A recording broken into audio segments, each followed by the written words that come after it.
So I'm here to talk to you about the books that I read in November. We're December 10th. It's not too late. I haven't done a reading wrap-up in a really long time. And if I wait too long, then it's just months and months pile up and it feels really overwhelming to talk about the books that I read, either because I just don't know what to say about them anymore or just because it's too daunting. So I'm here to wrap up November before it flies away. The first book I read, I loved so much that it's a contender for one of my favorite books of the year. And it's Jane, a Murder by Maggie Nelson. I read this on my Kindle. I love Maggie Nelson. Bluets is one of my favorite books ever, although I haven't read it in a really, really long time, but it was really impactful to me. And then I read The Argonauts by Maggie Nelson, which is somewhere up on my shelf. Loved it. It was really challenging, but really an incredible memoir. My partner Ohad is reading it right now. She's in the background going, "Talk about me," and seems to be really enjoying it also, reading the Hebrew translation. Jane, a Murder is, I think, technically by definition, like a poetry book, but it's a memoir in poetry. Jane was Maggie Nelson's aunt, the sister of her mother, and she was murdered. Maggie Nelson never met her. So she's kind of figuring out who is this woman, Jane, through these poems that she writes. It's less about the murder itself, it's more about trying to identify who is Jane. It's also interspersed with diary entries from Jane's own diary. So you get Maggie's voice and Jane's voice. That's my puppy whining in the background because he wants to be over here. This is a really short book, but so powerful, and I just enjoyed my reading experience of it so much that the next book that I read was The Red Parts, Autobiography of a Trial, also by Maggie Nelson. So this is about 2 years later, she writes The Red Parts because Jane was a cold case. They didn't know who did it, and so the case reopened and went to trial. And so The Red Parts is really, like it's titled, an autobiography of the trial itself. So you get a lot more the crime, whole trial proceedings, but also it's just sort of a book about death, obviously of Jane, but also of Maggie Nelson's own father. If you haven't read Maggie Nelson, she is just she has such a distinct voice, and she's so intelligent and smart, but writes at that most like beautiful intersection between really brainy and really poetic and moving and personable. So I just find her writing really incredible, and I would just love to talk with her. Red Parts I listened to on audio, and it does feel like a true crime kind of novel in the sense that like there's a pace to it that that keeps you engaged. Like you want to know what happens with the kind of crime trial, all of her associative thinking as she sits in the courtroom and she thinks about her father and about Jane and her relationship with her mother. It's just great. So I think CJ right now for Sunny's the book club pick is Jane. So if you haven't read it, I highly recommend that you engage with CJ and Sunny's to bring Jane into your life, because Jane and the Red Parts I just enjoyed so much in November. Then I read Lapvona by Ottessa Moshfegh. I am a Moshfegh fan. I do really enjoy her writing.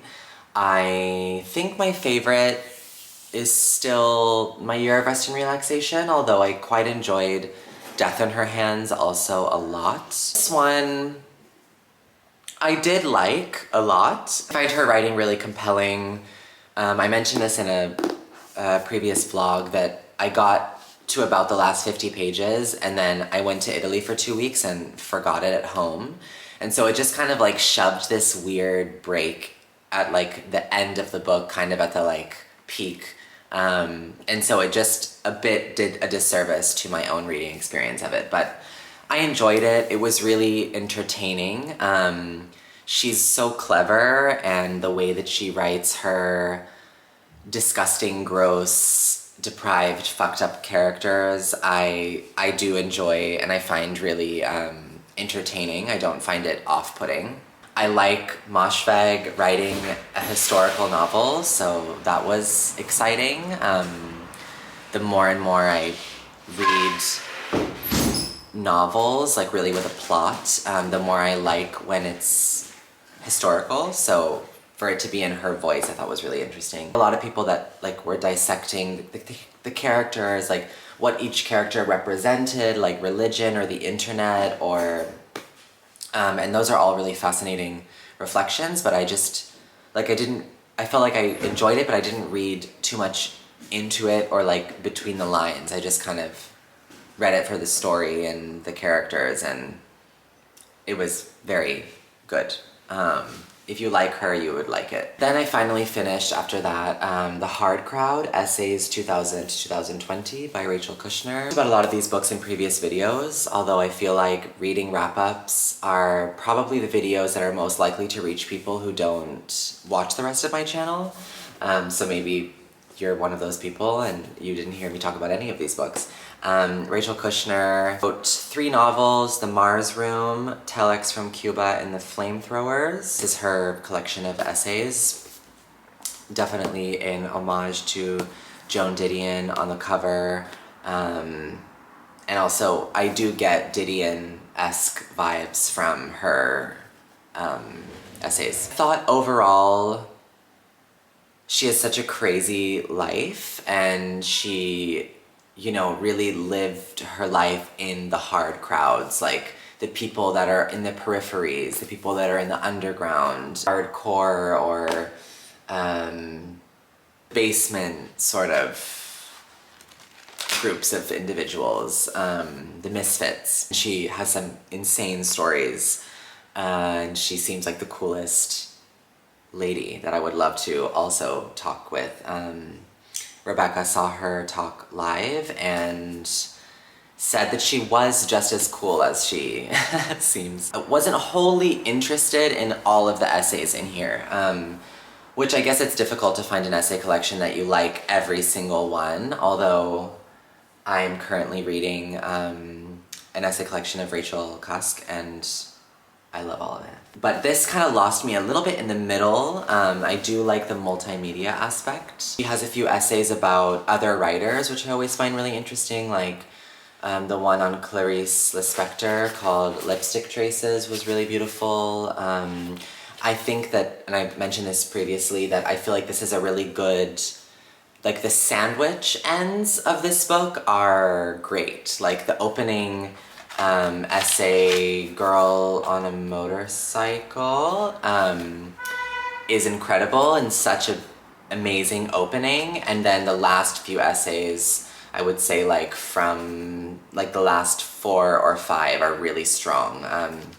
About prison reform. The title essay, The Hard Crowd, in the end is great. So if you like essay collections, then I would definitely say check her out. Also her novel, The Mayor of Leipzig, was so interesting and so slim, so I think that she's super talented.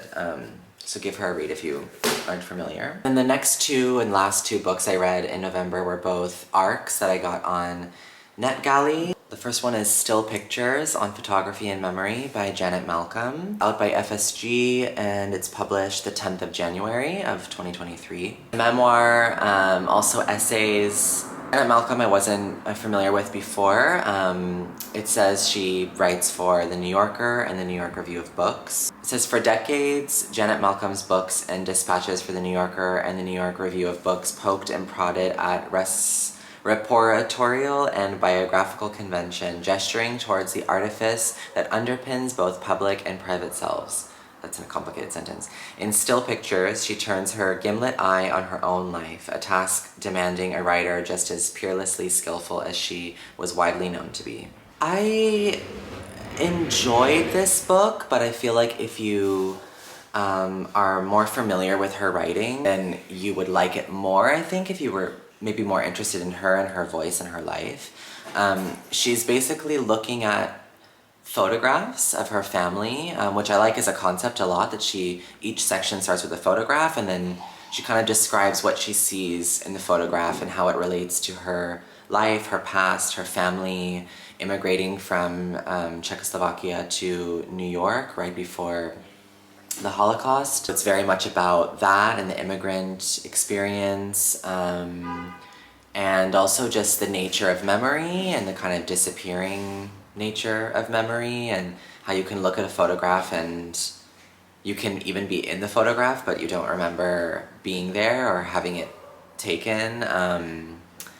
And so she was reflecting on that, reflecting on how to write a memoir. Her voice is very cold, very distant, very removed, which I found a little bit not to my taste at some points. So I'm glad I read it, but I don't know, I wouldn't say it blew me away. If it sounds interesting to you, then maybe you would really like it, so check it out. Then the last book I read, I still don't know how to pronounce this author's name, Island City, Laura Adamczyk. This is also out by FSG on the 14th of March, 2023. A woman spills the story of her life to a bar full of strangers in the acerbic first novel from Laura. Yeah. In Island City, a wry, wistful woman, estranged from her family, sells her belongings and moves back to her hometown in the Midwest. To her, it's the perfect place to give up. She wants to get rid of everything, her stuff, her ambitions. Before making a messy exit, she holes up in a dark bar and tells her stories to an audience of indifferent strangers. I really enjoyed my reading experience of this book. When I first started it, I had some qualms about the execution. Okay, she chooses to talk to you, the reader, as if you're in a bar with her, so she addresses you as you. Like, could you buy me another drink? Or like, because you're asking me, I will tell you my story. And it felt a little bit gimmicky to me at times, and I think that if I had taken that kind of point of view out, it still would have been a really strong story. So I don't know if she needed that device specifically. But I do like the idea that like we're following one character for many chapters and she's divulging her life story and her secrets to a bunch of strangers. Like the setup of it sounds like a great film or like one-woman play or something. Book is a lot about memory also, which is funny because I read it after that, the Janet Malcolm.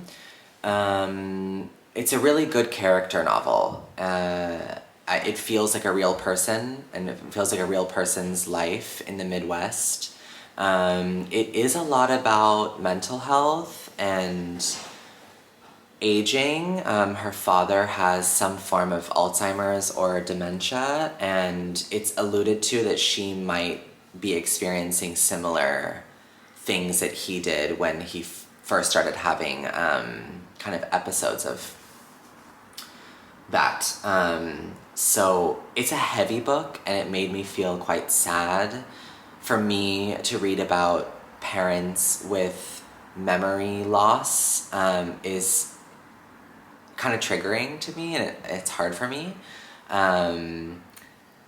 So that was sort of depressing, but it was really beautiful, and it did really touch me. Kind of as a surprise, because I haven't heard anyone talk about this book, and at first I kind of thought I knew what the book would be, and then it hit me more emotionally than I was expecting. So, and I think I read it like in 2 sittings.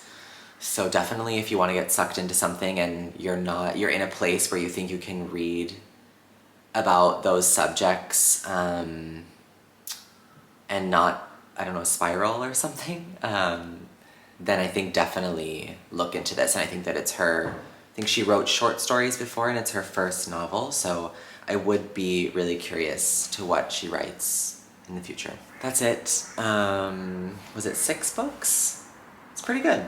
Thanks for watching. Let me know what you read last month maybe your favorite thing you read would be great. And what are some things that you want to read before the year finishes? I don't make so many goals in that way, but yeah, I'm always curious, like the books that people really want to fit in before the year finishes. Thanks for watching. Bye.